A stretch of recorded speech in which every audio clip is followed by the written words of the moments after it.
Peace and welcome to another Artist Talk here at Motor House. I'm your host, Farajii Muhammed. Thank y'all so much for checking in with us. All right, folks, today we are going to be checking in with an artist that's a part of our new 4.0 Digital Artist Portfolio Program cohort. Yeah, I'm gonna say that again. The DAP 4.0 cohort, we're gonna be checking in with Rae, and they are gonna give us some insight about who they are, the work that they do, their artistry, and of course, getting us prepared for the big performance. So I definitely want you to stay around for that. But before we get into the conversation with Rae, make sure you do your due diligence and check in with us. We want you to follow us on all social media platforms at Motorhouse Baltimore. Check out our website, motorhousebaltimore.com. And of course, again, Motorhouse Baltimore on IG.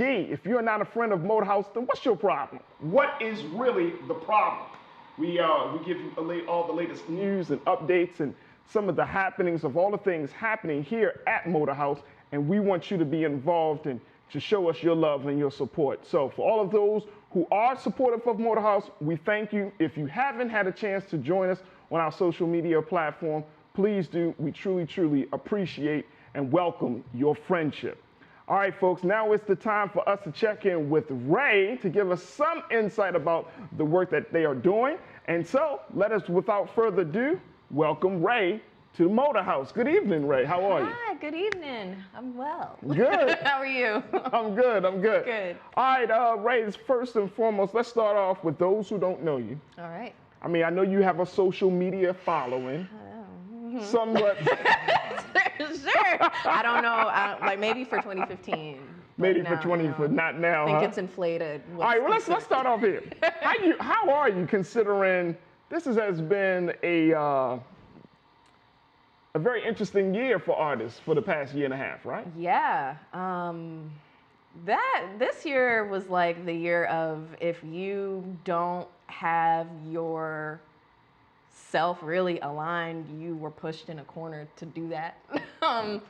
That's something that happened for me and really kind of, I think, pushed me into this place where I'm kind of now running like full steam ahead with my art, because now it kind of like I had to sit down and like kind of remember / like let myself know like, no, like it's time now. Like it's time. Like as soon as we're allowed to go outside, like you will have a plan and you'll do the thing. So, right. Yeah.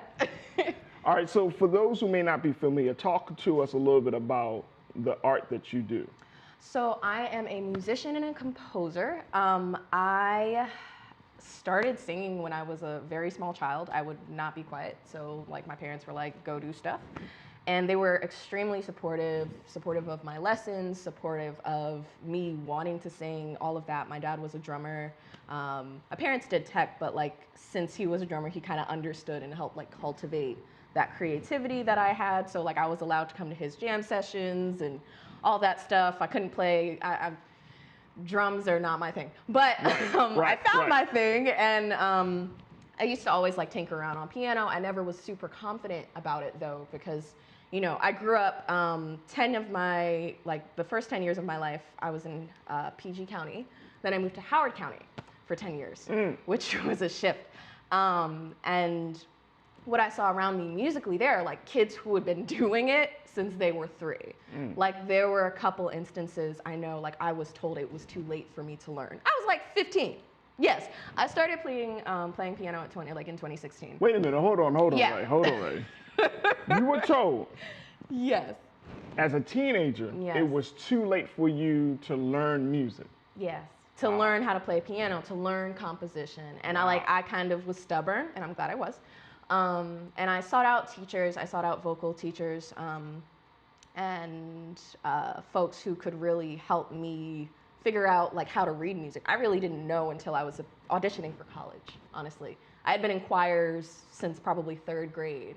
Somehow I didn't know. So it really But I actually heard that a lot of even our legacy musicians, I just found out actually that James Brown didn't know how to read music. Yeah, actually like a lot of like Black musicians weren't allowed. They were kind of shut out of the actual writing composition and portion? yeah. And I think there's like a lot with that because remember, copyright was about, the score. So if you didn't have a score, you technically didn't own your song unless someone owned the master and the recording and all of that, which is stuff I learned at Howard University, where I, was really embraced and, so many of my classmates had similar experiences. I didn't know how to play piano there and I didn't want to fail my classes, so I really worked my butt off those 2 years that I was there and had amazing teachers who kind of,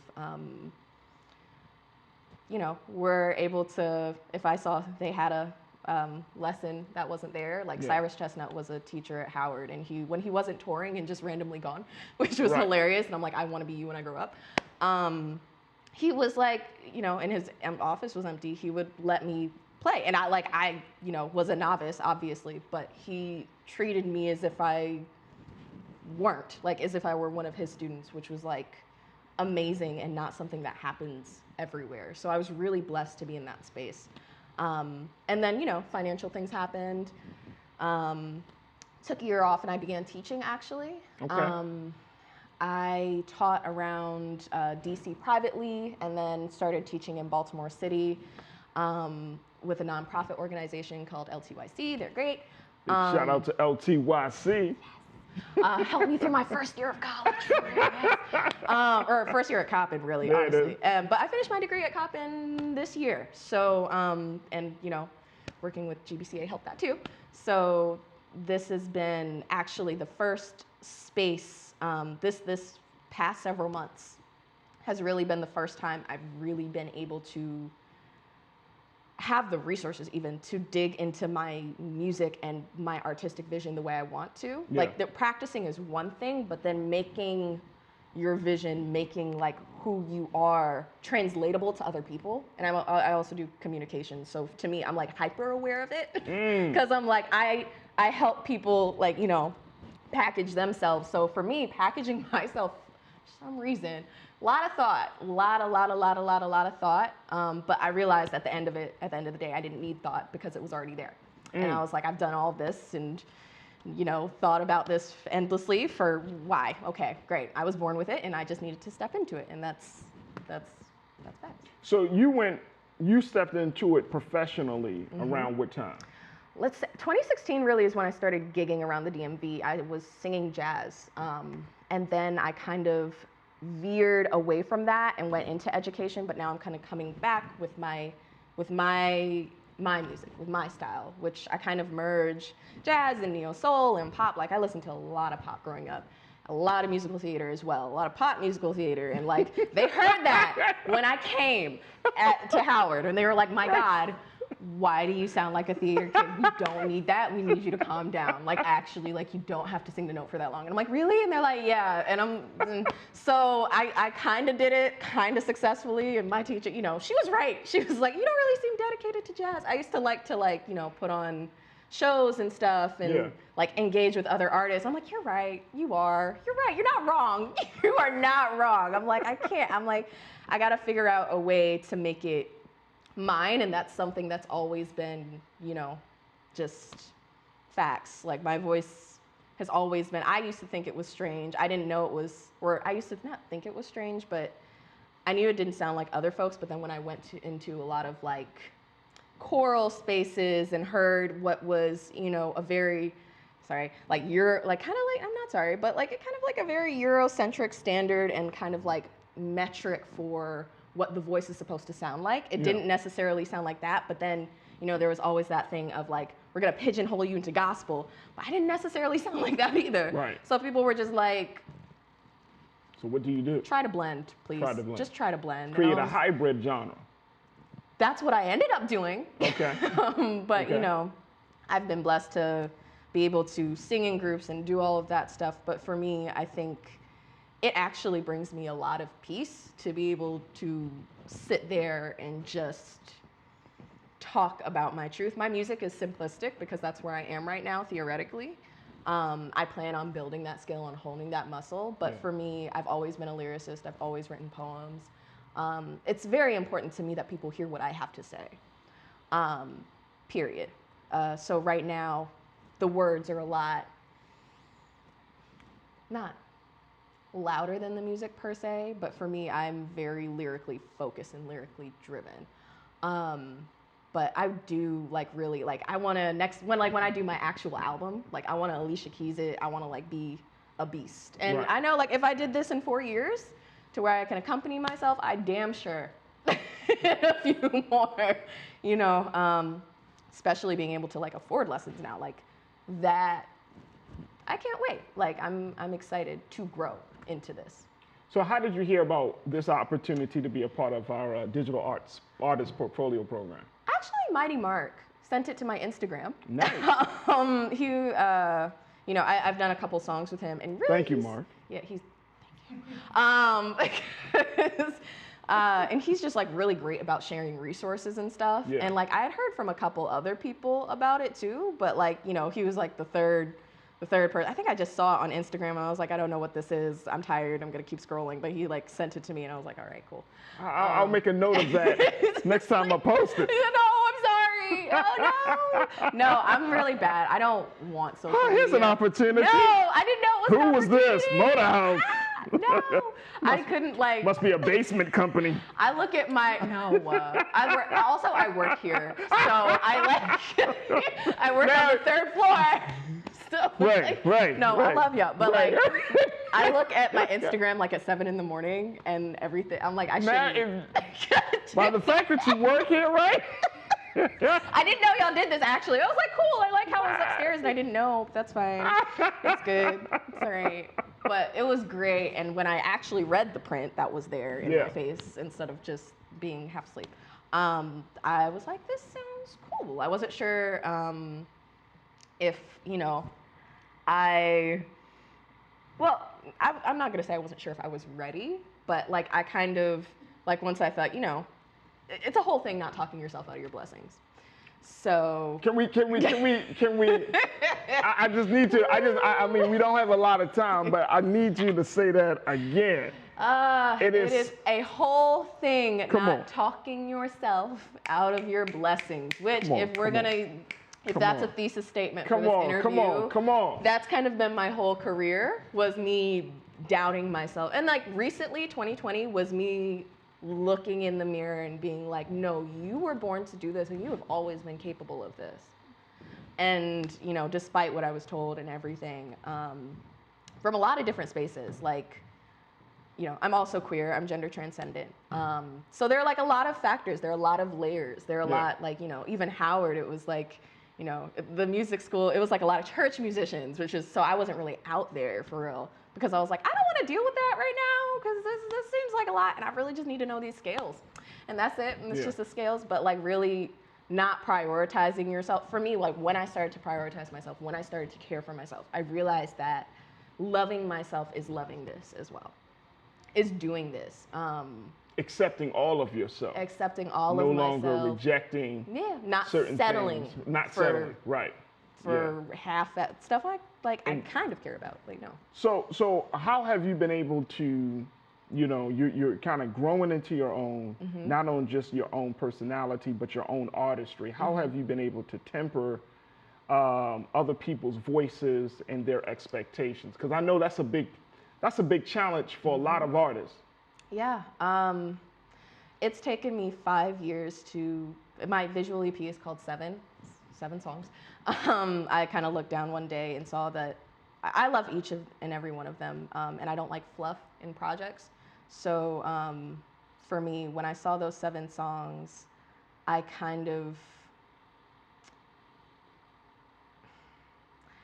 had to be honest with myself, because for years, like some of those arrangements were perfect the way I got them.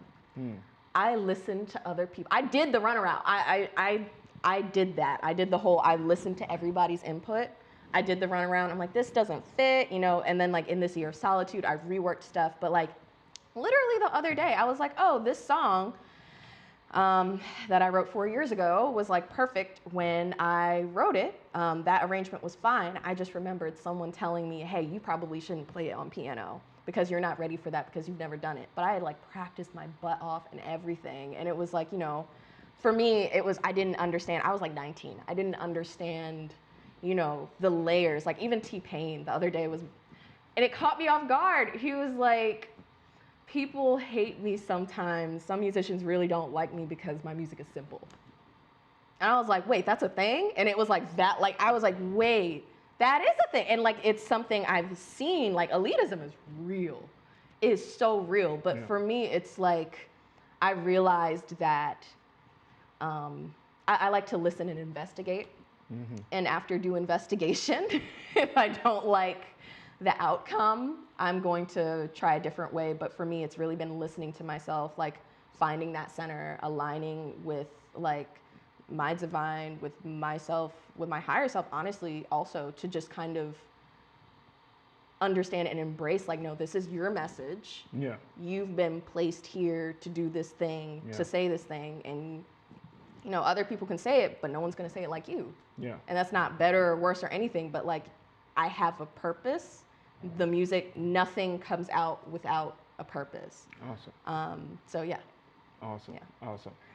As we wrap up this portion, what can folks expect from your performance and just from you as an artist as you continue to grow on this path? So yeah, I'm gonna start here. I'm gonna start with my name. I go by Rae the Conjurer because with that whole thing of people, you know, that doubt and everything, it's not just for people. For me, it's kind of a reminder that no, if I will it, it can happen. Yeah. If I imagine, if I dare to dream that large, like it's possible. It's not necessarily, the magic is taking that energy, however it was meant for you, and making something beautiful out of it. So in my music, it's about real life.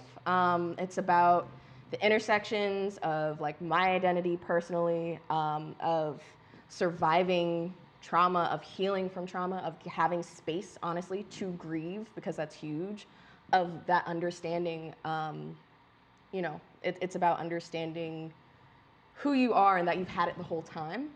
And it's really about freedom, honestly.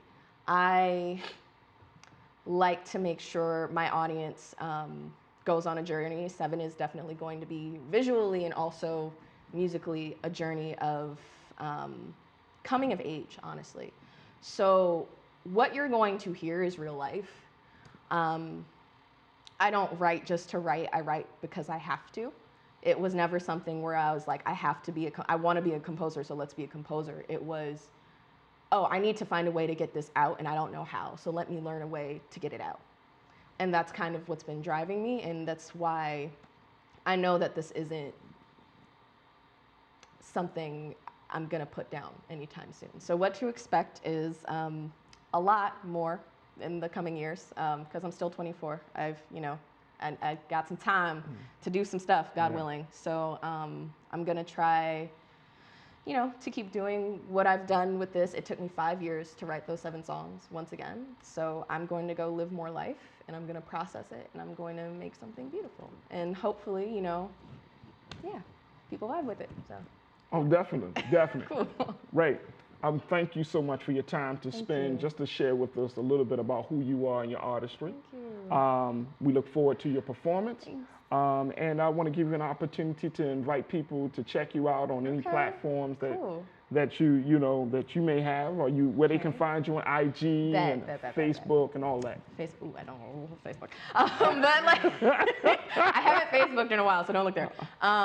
But first of all, thank you for this opportunity overall. It's great. Y'all definitely, if you're an artist, like do this next year. It's great. But also, my Instagram is Rae_the_conjurer. And also my Twitter is just Rae the Conjurer. So that's that. And I'm on Spotify under the same name. And really all streaming platforms that are a thing. You can find me there, look me up, and yeah. Awesome. Thank you. Awesome. Thank you, Rae. It's been great. Appreciate you. Folks, the artist is Rae the Conjurer. You want to make sure you check them out at Motorhouse Baltimore on our Instagram and, of course, our website. But more importantly, stay tuned, because up next, you're going to hear what Rae has to do with this thing here, this beautiful piano back here. Going to give you a virtual performance that you don't want to miss. So we thank Rae the Conjurer for the chat today. And most importantly, we thank you for joining us.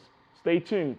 Up next is Rae the Conjurer performing for our digital artist portfolio program.